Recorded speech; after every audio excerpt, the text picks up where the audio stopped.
Hello everyone, स्वागत है यार आप सभी का अपनी इस चैनल के ऊपर। गेट मैथमेटिक्स की इस दौड़ के अंदर भाई साहब, अगर आपने अभी तक इस रेलगाड़ी में एंट्री नहीं ले ली, गेट मैथमेटिक्स क्वांटिटेटिव एप्टीट्यूड की ये रेलगाड़ी पटरी पर भाग उठी है, तो अभी अभी तक अगर आपने इसमें हिस्सा नहीं लिया है तो आ जाइए। एवरीडे 5 बजे अपने चैनल के ऊपर गेट की सेशंस कंटिन्यूअसली आ रहे हैं। तो आप क्यों पीछे रह रहे हो? आप first year, second year, third year, last year या फिर इंजीनियर बन चुके हो तो भी ये सारे वीडियोस आपके बहुत काम के हैं। तो चलिए, आपकी मोहब्बत वाली लाइक, प्यारी प्यारी शेयर और खतरनाक वाली सब्सक्राइब के साथ शुरू करते हैं आज की कहानी को। लास्ट टाइम हमने मैथमेटिक्स, गेट मैथमेटिक्स में टॉपिक शुरू किया था लीनियर अलजेब्रा, जिसके अंदर मैट्रिसेस के डिफरेंट डिफरेंट जो टॉपिक्स है, जैसे कि आइडेंटिटी मैट्रिक्स हो गया, नल मैट्रिक्स हो गया, सिंगुलर हो गया, इन सब की प्रॉपर्टीज देखी थी। तो चलिए, आज इसके आगे के कुछ मैट्रिसेस की प्रॉपर्टीज देखेंगे और आज ही शुरू करेंगे इसके ऊपर के कुछ पीवाई क्यूज जो मेरे लिए बहुत इंपॉर्टेंट है। तो चलिए, सबसे पहले अपने सामने आ रहा है डिटरमिनेंट्स की प्रॉपर्टीज। देखिए, डिटरमिनेंट ये एक ऐसा सिनारियो है जो हम बचपन से पढ़ते आ रहे हैं, लेकिन इसकी कुछ प्रॉपर्टीज है ना जो हमारी शॉर्टकट के तौर पे बहुत इंपॉर्टेंट होती है। सबसे पहले, by interchanging the row and column को इंटरचेंज करने के बाद भी the value of the determinant remains same. इसका मतलब होता है, अगर आपने कोई डिटरमिनेंट है उसका ट्रांसपोज ले रखा है, ट्रांसपोज का मतलब क्या है? रो को कॉलम बनाइए या फिर कॉलम को रो बनाइए। वो बनाने के बाद जो ओरिजिनल डिटरमिनेंट का आंसर है वही मेरे ट्रांसपोज लिए हुए डिटरमिनेंट का भी आंसर रहेगा, कोई चेंजेस इसमें नहीं आएंगे। Sorted. If any two rows और कॉलम्स, कोई भी दो रोज या कॉलम, जैसे हम लोग कहते हैं ना R1 interchanges with R2, C1 interchanges with C3, तो कोई भी दो रोज या कॉलम्स आर आइडेंटिकल, है ना, वो दोनों सेम है, R1 R2 सेम है, C1 C2 सेम है, कोई भी सेम हो सकते हैं, देन सीधा ठोक के उस डिटरमिनेंट का आंसर क्या लिखने का? जीरो लिखने का। ठोक के उसका आंसर लिखने का जीरो। ओहो हो।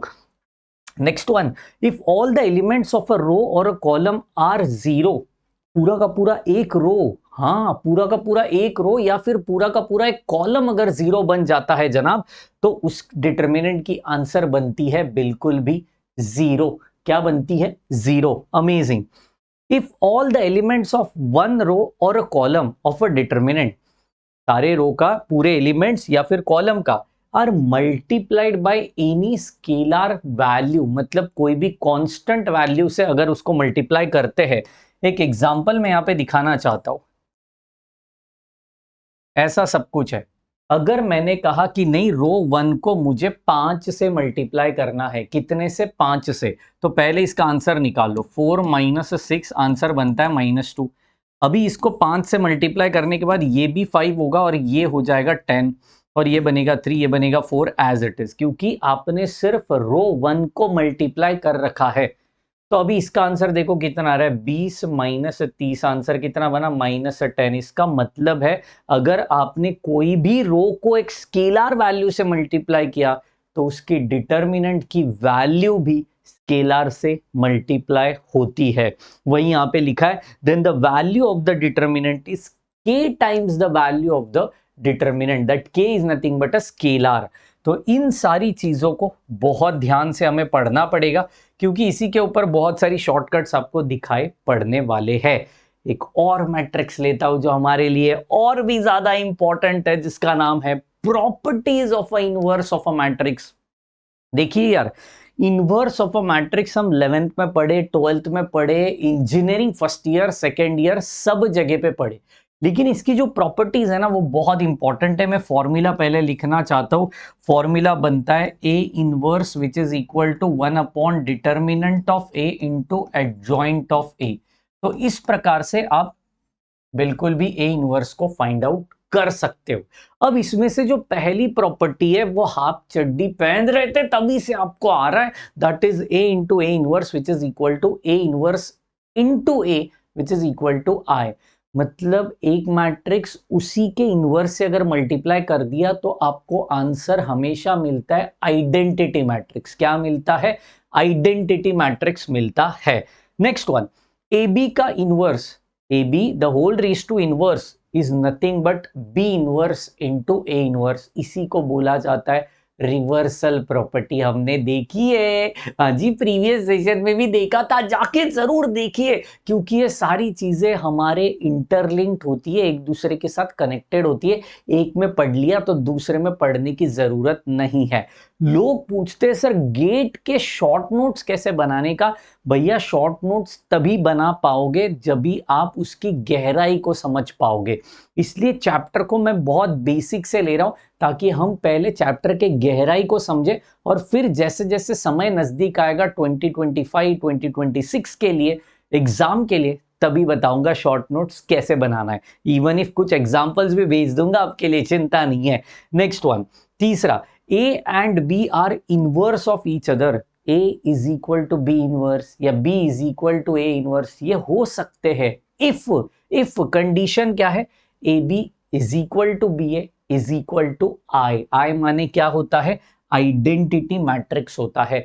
तो A इंटू बी अगर आइडेंटिटी मैट्रिक्स है या फिर B इंटू ए आइडेंटिटी मैट्रिक्स है तो आप कह सकते हो A एंड B एक दूसरे के इनवर्स है। समझ रहे हो? हाँ। नेक्स्ट वन, ए ट्रांसपोज का इनवर्स, ट्रांसपोज मतलब क्या? रो को कॉलम बनाओ, कॉलम को रो बनाओ, दोनों में से एक कुछ तो करो। बोलेगा तो रो को कॉलम बनाने का या फिर कॉलम को रो बनाने का। ये ट्रांसपोज करने के बाद जो इनवर्स निकलेगा that is also equal to A inverse का ट्रांसपोज। तो पहले आप इनवर्स निकालिए फिर ट्रांसपोज करिए, या ट्रांसपोज निकाल के इनवर्स करिए, दिक्कत नहीं, आंसर सेम आने वाला है। अमेजिंग। अब जो चीज बता रहा हूं ना, ये हमने पढ़ा होगा कभी ना कभी लेकिन याद नहीं रहता। लिख लेना अलग कलर की पेन से अपनी नोटबुक के अंदर। शॉर्टकट ट्रिक पहली है मेरी तरफ से, बहुत सारी मिल रही होगी पूरी मैथमेटिक्स के अंदर। Shortcut for 2x2 matrix, 2x2, 2 rows 2 column के लिए क्या बनेगा?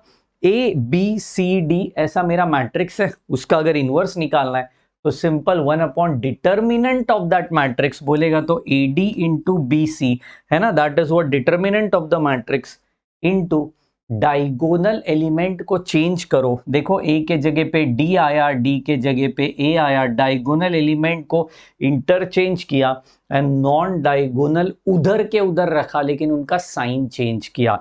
नॉन डायगोनल एलिमेंट उधर के उधर रखा लेकिन उनका साइन चेंज किया। बिल्कुल सही पकड़े हो, इसको बोलते हैं शॉर्टकट फॉर 2x2 मैट्रिक्स। बेहद बेहद बेहद ज्यादा इंपॉर्टेंट। तो ये सारी प्रॉपर्टीज आपको बैक टू बैक लिखना पड़ता है। शुरू करते हैं इन्हीं प्रॉपर्टी के ऊपर का एक सवाल जो प्रीवियस ईयर्स पेपर में पूछा गया है। सारे ब्रांचेस का लूंगा, दिक्कत नहीं है, बैक टू बैक अभी क्वेश्चन वाली सीरीज भी आएगी, चिंता नहीं है। सर आपने रैंक नहीं लिया, सर आपने एलयू डिकम्पोजिशन नहीं लिया, लीनियर इक्वेशंस नहीं लिया, चिंता मत करो। पहले मैं बेसिक मैट्रिसेस और उसके ऊपर के क्वेश्चन, फिर जाएंगे रैंक की तरफ, फिर जाएंगे eigen value, eigen vector, LU decomposition, सब करवाऊंगा। चिंता मत करो, एक एक मॉड्यूल के ऊपर 20-20 25-25 वीडियोस देने वाला हूं आपको, ताकि आप उतनी गहराई से उस टॉपिक को पढ़ पाओ।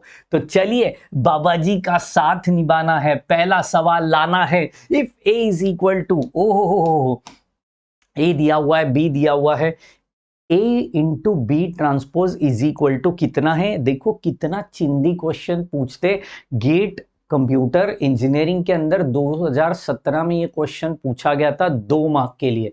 नेगेटिव मार्किंग भी है क्योंकि ऑप्शंस आपको दिए गए हैं। चिंता नहीं है। देखिए सबसे पहले क्या करने का, A है ना मेरे पास और B ट्रांसपोज निकालने बोला है, तो चलिए पहले A लिख लो। कितना है? 1562। ठीक है, बी ट्रांसपोज मतलब क्या होता है? ये जो बी है इसका ट्रांसपोज करिए, रो को कॉलम बनाइए। पहला रो बना पहला कॉलम, दूसरा रो बना दूसरी कॉलम। अमेजिंग। चलिए मल्टीप्लाई करते हैं। कम ऑन एवरीबॉडी, एवरीबॉडी यार, एवरीबॉडी। चलिए 1 इंटू 3, 3 बना, 5 इंटू 7 35 बना। नेक्स्ट वन 1 इंटू 8 8 बना। 5 इंटू 4 20 बना। क्या बात, क्या बात, क्या बात। अब दुनिया गई तेल लगाने, 2 से काम मेरा हो रहा है। चेक करो 35 प्लस 3 38 और इधर आ रहा है 28। एक ही ऑप्शन नजर आ रहा है, ऑप्शन ए मेरा आंसर है। ठोक के लिखने का। कोई नहीं पूछ रहा है भैया तेरा पूरा आंसर कितना है, तेरे को जानना है तो लिख लेते हैं, टेंशन नहीं है। ये पोजीशन है 2 1, second row first column. 6 into 3 बना 18 plus 14। Next one 6 into 8 48 plus 8। Amazing. Option 8 ठोक के लिख देने का रे, ठोक के। 38 28 32 56। क्या बोला? ऑप्शन ए क्या करने का? ठोक के लिखने का। ऑप्शन ए ठोक के लिखने का। ये है असली कहानी अपने गेट की, ये है असली टेस्ट जो गेट में जरूर इस टाइप के क्वेश्चंस पूछे जाते हैं। तो जरूर ऐसे बेसिक क्वेश्चंस को इग्नोर नहीं मारना है, जरूर प्रैक्टिस करनी है। 15-20 मिनट 2-4 क्वेश्चन कर लिए, सीधा काम तमाम हो जाएगा। तो मिलते हैं ऐसे ही और क्वेश्चंस के साथ अपने नेक्स्ट सेशन के अंदर। तब तक के लिए बाबा जी की दरबार को लाइक करते रहिए और दोस्तों तक जरूर पहुंचाइए। मिलते हैं। Bye bye, take care and thank you so much guys.